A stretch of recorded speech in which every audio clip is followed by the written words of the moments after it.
歡迎收睇美國之音製作嘅美國專訊，我係任敬揚。有專家話全球氣候變暖影響糧食生產，而喺將來影響會更加大。而家呢種影響咧喺美國首都華盛頓近郊嘅馬里蘭州已經可見一斑啦。下邊係我哋記者普雷斯提嘅報導。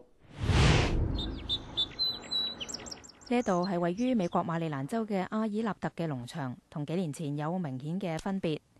由於氣候變暖，士多啤梨熟得快過以前。Over a period of 30-some years I've been doing this, things have moved up about 10 days or so.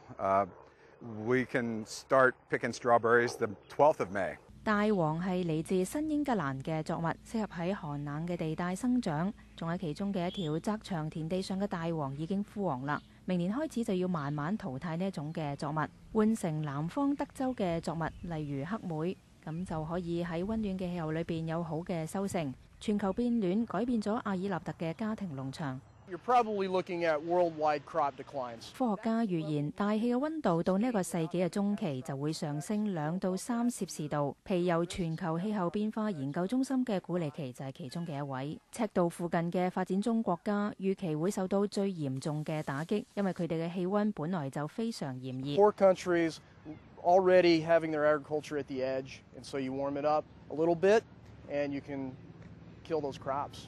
羅森茨韋格博士被認為係美國氣候變化同農業問題嘅最重要科學家，佢好擔心非洲嘅情況。So when you're talking Africa, what types of food products are we referring to, and how will we see that affect globally? Maize, soybeans, in particular, and annual crops that are also and determinate crops, which only flower once. 當阿爾納特發現佢嘅士多啤梨早熟，佢就決定全部改種遲1個月先至成熟嘅意大利草莓。另外一種方法就係安裝呢一種雙重灌溉嘅系統。全球氣候變暖仲增加另外一啲問題，氣溫升高滋生更多嘅昆蟲，二氧化碳量增加，昆蟲嘅繁殖速度亦都隨之增加，潮濕亦都會帶嚟疾病。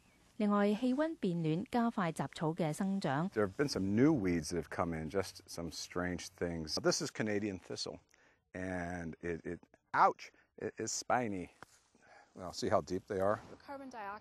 美國農業部發表咗一份有關氣候嘅報告，沃爾什就係呢一份報告其中嘅一名編輯。Weeds respond a lot to elevated atmospheric carbon dioxide. They grow faster, they grow hardier, and they're more resistant to the herbicides that are used to control them. 全球氣候變暖預計會使到糧食更加短缺，糧食價格更加高漲，世界饑餓問題更加嚴重。但係到目前為止，只有歐盟已經立法限制二氧化碳排放量，以減少溫室效應。最近美國參議院亦都投票開始辯論係唔係應該進行類似嘅立法。記者普雷斯提嘅報導。美國一間電視公司同美國太空總署合作，成功地將美國探索太空嘅歷史片段製作成高清度嘅電視紀錄片同檔案資料，並且喺美國太空總署成立50週年之際，邀請美國國會議員同美國前太空人格倫一齊觀看。下邊係我哋嘅記者嘅介紹。Gemini 6, you are go. You hear the man. Go. Go. 美國電視探索頻道同美國太空總署合作，將50年嚟嘅電影同電視影片製作成高清影片存檔。今年較早時喺國會慶祝太空總署50週年嘅儀式上放映部分片段。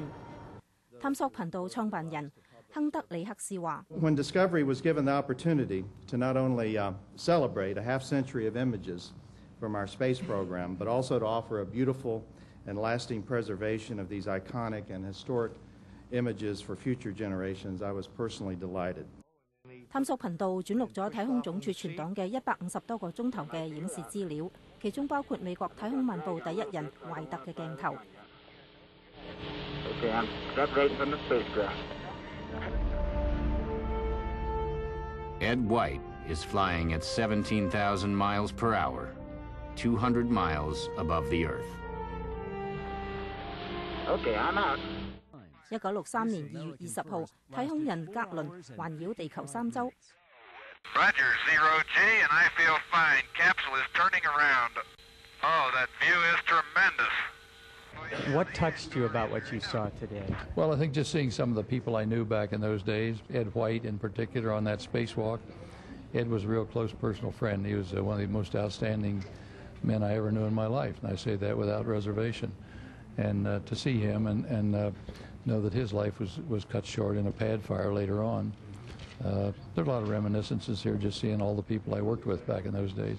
呢個太空紀錄片系列已經喺美國探索頻道播出，而新轉錄嘅影視資料保存喺太空總署檔案館，向學者、電影製片人同學生開放。記者西斯科嘅報導。好啦，今日嘅節目時間有夠，多謝各位收睇美國之音製作嘅美國專訊，我係任敬揚，我哋下星期再見。